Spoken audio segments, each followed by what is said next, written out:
Tapi ya was loh, hati-hati pemirsa di rumah. Jangan infak ini disalahartikan, iuran faksa. Nah, ini yang keliru nih, ya kan? Infak itu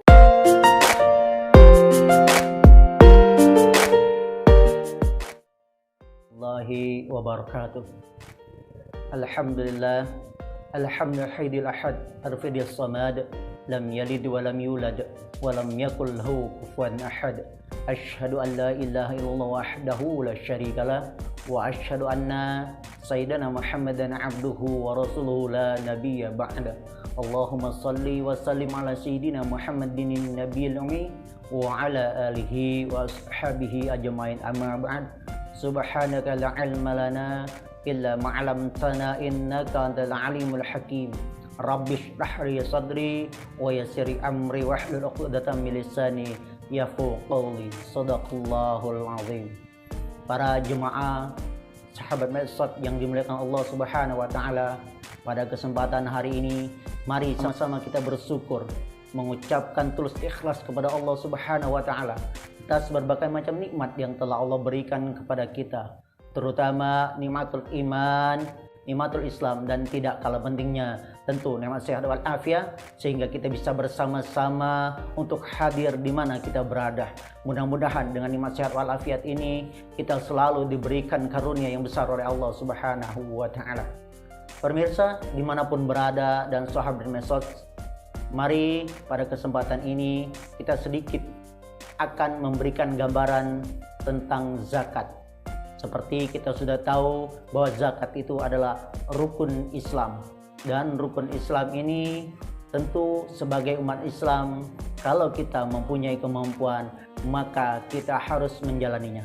Rukun Islam kita tahu ada 5. Yang pertama yaitu rukun Islamnya itu, yang pertama adalah syahadat. 2 kalimat syahadat ini wajib. Kalau kita tidak bersyahadat maka kita tidak akan disebut seorang muslim atau seorang beragama Islam. Yang kedua yaitu sholat, dan sholat ini wajib kita laksanakan. Ketika sholat kita tidak laksanakan maka kita juga bukan dikategorikan orang Islam. Kenapa? Karena syahadat dan sholat ini saling beriringan. Selanjutnya yang ketiga puasa. Puasa ini ada uzurnya, zakat ini juga ada sedikit uzurnya, dan yang kelima adalah ibadah haji. Baik, kita ambil yang keempat yaitu tentang zakat. Zakat ini adalah tentu pada pemirsa sahabat Medsot yang dimuliakan Allah Subhanahu wa taala tidak asing lagi mengenai zakat. Pasti yang pertama kita udah tahu kalau Allah banyak di kalimat-kalimat di Al-Qur'an setelah Allah mengatakan sholat dan Allah bilang tunaikan zakat. Ini kalimat yang sangat luar biasa. Artinya apa? Allah ingin mengingatkan kita, ketika kita sudah melaksanakan ibadah sholat, maka kita juga harus mempunyai sikap sebagai seorang muslim, yang dimana dikatakan Allah ruhamau bainahum, yaitu kita harus berkasih sayang. Dengan apa kita berkasih sayangnya? Nah, dengan zakat inilah kita bisa berkasih sayang.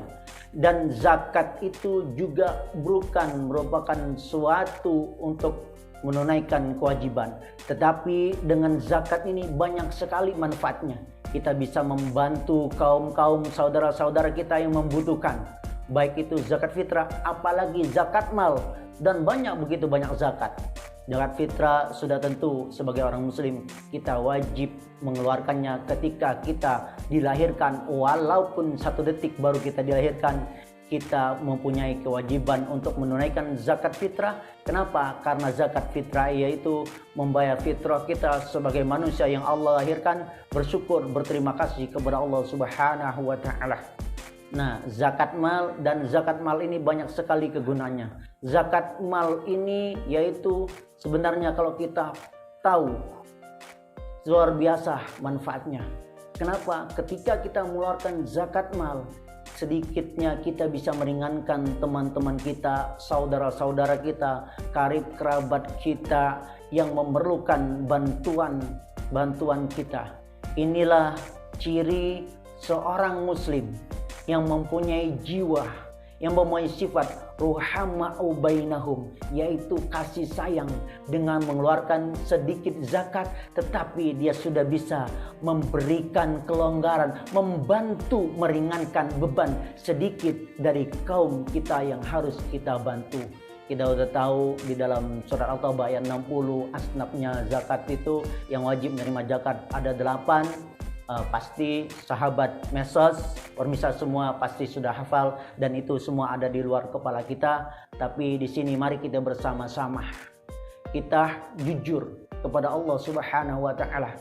Ketika kita memang mempunyai kelebihan rizki, mari rizki ini kita zakatkan. Apalagi zakat mal itu ada hitungannya, sudah cukup hisabnya, nisabnya juga cukup, baru kita keluarkan. Terus zakat itu juga banyak sekali modelnya. Tidak hanya zakat mal, yang dinamakan zakat mal itu bisa zakat profesi, zakat perdagangan. Mungkin kita punya rumah kontrakan. Nah, ini bisa tergantung zakatnya ada. Ketika kita hitung nisabnya, haulnya cukup, baru kita keluarkan. Walaupun sedikit, tapi insya Allah yakin kita akan banyak meringankan saudara-saudara kita yang memang membutuhkan. Kadang-kadang kita sebagai umat Islam, kita hanya berpikir sebagai penggugur kewajiban. Ya sudah, saya punya segini tanpa dihitung berapa haulnya udah cukup atau belum, nisabnya udah cukup belum, ya kita keluarkan sesuka kita. Ini kadang-kadang yang kita salah pahamnya. Kalau mau benar-benar kita mengikuti syariat Islam, maka harus kita hitung dengan sebenar-benarnya. Kenapa? Kalau zakat mal tidak kita hitung sebenarnya, berarti kita memiliki atau mempunyai hutang. Hutang kita itu tidak hanya kepada manusia, tetapi kepada Allah Subhanahu wa taala. Kenapa? Karena kita mempunyai kewajiban untuk membantu saudara-saudara kita yang membutuhkan. Karena kebetulan kita Allah titipkan lebih, maka kelebihan kita inilah yang harus kita berikan, kita bagikan.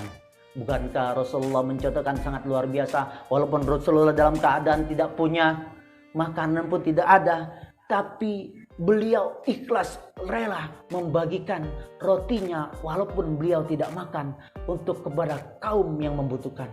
Begitu juga dengan Sayyidina Ali radhiyallahu an beserta keluarganya, begitu tulus ikhlas mencintai umat ini, mereka memberikan dengan tulus ikhlas tanpa mereka mengurangi walaupun mereka tidak punya. Mari sama-sama dimanapun permisal berada, kaum muslimin yang dimuliakan Allah Subhanahu wa taala, mari kita sadarkan diri kita. Kita bertiar, hidup kita ini hanya karena Allah Subhanahu wa taala kita bisa hadir. Mustahil tanpa Allah kita tidak bisa hadir. Maka untuk itu mari kita bersama-sama kita utamakan Allah, jangan kita belakangkan Allah. Jangan kita dahulukan yang lain kecuali Allah Subhanahu wa taala. Jangan kita berikan waktu kita yang sisa kepada Allah Subhanahu wa taala. Jangan kita berikan uang kita yang sisa kepada Allah Subhanahu wa taala. Tapi mari ayo bareng-bareng bersama-sama kita mendahulukan. Kita berikan waktu kita yang utama kepada Allah Subhanahu wa taala. Kita berikan rezeki kita yang utama kepada Allah Subhanahu wa taala. Artinya apa? Ketika kita mendapat rezeki, mari langsung tanpa lagi kita menghitung. Kalau ada kelebihan kita sisihkan untuk kaum yang membutuhkan, terutama kaum muslimin membutuhkan. Kalau kita sadar tidak usah banyak, 500 rupiah pun satu hari, insya Allah seluruh umat muslim di khususnya Indonesia ini akan menjadi orang-orang yang bisa juga memberikan zakat kepada orang lain. Untuk itu sekali lagi mari kita sadarkan diri kita, kita berikan yang bisa kita berikan walaupun dengan 500 rupiah. Itu sangat luar biasa. Sekarang penduduk kita berapa, kaum muslim berapa, kita hitung dan kita berikan kepada yang membutuhkan. Insya Allah semua kaum muslimin di Indonesia ini tidak lagi yang dinamakan kaum yang miskin dan kaum yang fakir.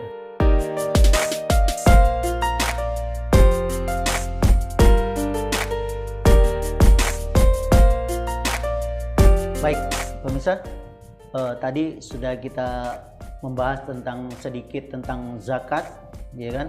Nah, mungkin barangkali dari pemirsa mungkin ada yang bertanya, mungkin kan, adakah waktunya untuk mengeluarkan zakat? Mungkin seperti sedikit ini buat sobat semuanya, sobat Mesos. Zakat itu, kalau zakat mal memang ada waktunya.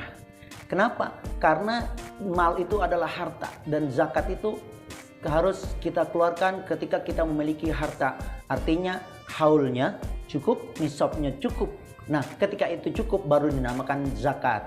Nah, mungkin sedikit tentang infak nih, pemirsa Mesos semua. Nah, kalau infak itu ibaratnya ketika kita mempunyai uang, tapi infak ini tidak ada batasan waktunya, tidak ada haulnya, tidak ada hisabnya. Kenapa? Karena merupakan infak ini hampir sama dengan sedekah. Tapi awas loh, hati-hati pemirsa di rumah. Jangan infak ini disalahartikan. Iuran faksah. Nah, ini yang keliru nih, ya kan? Infak itu hampir sama dengan sedekah. Ketika kita ingin berniat, ingin memberikan bantuan berapapun yang kita punya, ya kan, tiap hari pun. Nah, ini bisa dinamakan infak. Nah, mau kita kasih ke masjid boleh, ngasih ke orang yang kita anggap ini boleh. Tetapi ini saran para pemirsa, barangkali pemirsa punya uang untuk diinfakkan atau disodokokan, lebih baik ketika disalurkan melalui lembaga-lembaga yang benar-benar bergerak di bidang itu, sehingga infak para pemirsa dapat disalurkan tepat sasaran, tidak kemana-mana. Contoh, kalau negara mempunyai Basnas, nah kalau di NU sendiri mempunyai Lazisnu, nah ini adalah badan-badan amil zakat yang pemirsa dapat memberikan zakatnya itu, baik itu zakat mal, infak, ya kan, atau zakat fitrah, boleh disalurkan. Kenapa? Insya Allah lembaga-lembaga ini kredibel, dan mereka insya Allah dan diyakini akan menyampaikan apa yang kita berikan itu ke tepat sasaran.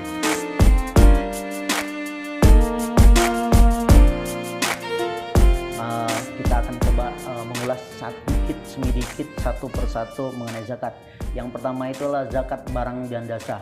Zakat barang dan jasa ini biasanya yang dimiliki oleh perusahaan. Apakah perusahaan itu memiliki zakat? Ya, tentu. Mereka harus mengeluarkan zakat, namanya zakat barang dan jasa. Misal seperti apa sih zakat barang dan jasa yang di perusahaan itu?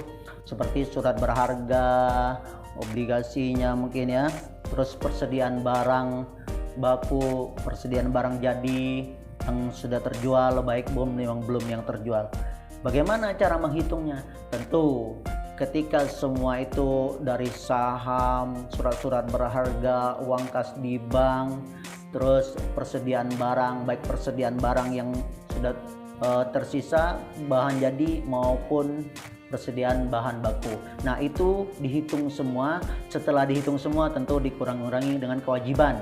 Kewajiban mungkin seperti pajak, hutang piutangnya setelah dihitung, dan itu mencapai hitungan nisabnya atau perhitungan zakatnya. Zakat barang dan jasa ini juga sama, yaitu dinisabkan seperti 85 gram emas, sama. Nah, hitungannya artinya selama 1 tahun itu dihitung, bukan setengah tahun, karena zakat mal ini mempunyai waktu dan waktunya tepat. Artinya hitungannya pas nyampai setelah disimpan selama 1 tahun, terus dihitung beratnya seberat 80 gram emas, maka nah itu kewajiban perusahaan harus mengeluarkan zakatnya itu. Ini dinamakan zakat barang dan jasa yang dimiliki perusahaan. Nah, itu mungkin seperti diriwayatkan oleh Sumairah bin Jundub radhiyallahu an, kata Rasulullah SAW, maka sesungguhnya Rasulullah SAW memerintahkan kepada kami untuk mengeluarkan zakat dari segala macam benda yang dipersiapkan untuk diperjualbelikan. Artinya apa? Ketika kita melaksanakan jual beli dan hitungannya pas 1 tahun kita mempunyai uang di rekening dan hitungannya nisabnya sampai dengan 85 gram emas, maka kita harus mengeluarkan itu tadi zakat barang dan jasa atau zakat perdagangan. Nah, mungkin kita juga ketika kita ibu rumah tangga atau seorang pengusaha mempunyai simpanan, mungkin simpanan kita saat ini yang lagi ngetren ini bukan dalam bentuk uang, tetapi dalam bentuk emas batangan, logam mulia, LM yang dibilang kan. Nah, itu juga ada hitungannya. Sama. Bagaimana nisabnya? Nisabnya juga seperti 85 gram emas dan itu harus perhitungannya selama 1 tahun. Nah, bagaimana ngambilnya? Itu 2,5%-nya dari hitungan itu. Dan itulah yang harus kita zakatkan. Misal, kita mempunyai emas 1 gramnya saat ini mungkin kita hitung Rp500.000 per gramnya. Nah, kita mempunyai 100 gram emas. Nah, artinya 100 gram emas dikalikan 500.000. Dapatlah berapa duit tuh? Nah, hasilnya itu maka kita kalikan 2,5%. Nah, hasil dari penghasilan jumlahan tadi dikali 2,5% dan itulah kita keluarkan sebagai zakat, ya kan? Nah, itu zakat emas. Terus kita lihat lagi. Nah, ini kadang-kadang kan kita sebagai profesi seperti pengacara, dokter dan lain sebagainya, ya pokoknya sifatnya yang profesi nih. Nah, itu juga ada perhitungan zakatnya. Sama, semua perhitungan zakat itu sama, yaitu nisabnya harus 85 gram emas dan itu diakumulasikan selama masanya, waktunya 1 tahun dan hitungannya sama 2,5%. Nah, tentu setelah 1 tahun kita dapat dan itu dikurangin semua, dikurang ketika kita mempunyai kewajiban hutang itu dikurang semua. Nah, dapat hasilnya itu dikalikan 2,5%, maka itulah yang kita harus bayar sebagai zakat profesi. Nah, habis itu ada lagi zakat, yaitu zakat pertanian. Nah, ketika kita sebagai seorang petani, makanya ketika kelebihan dari pertanian itu tetap kita harus mengeluarkan zakatnya. Sebagai di sini nisabnya zakat pertanian itu 5 wasak atau sekitar 653 kg. Nah, misal kita punya padi dan kita hitung selama panen, sekali panen, nah ternyata lebih dari 650 kg, maka itulah yang harus kita zakatkan. Nah, di sini kita lihat zakatnya untuk lahan sendiri itu adalah 5%. Dan lahan yang di air hujan, airnya air hujan nih atau air sungai, nah itu 10%.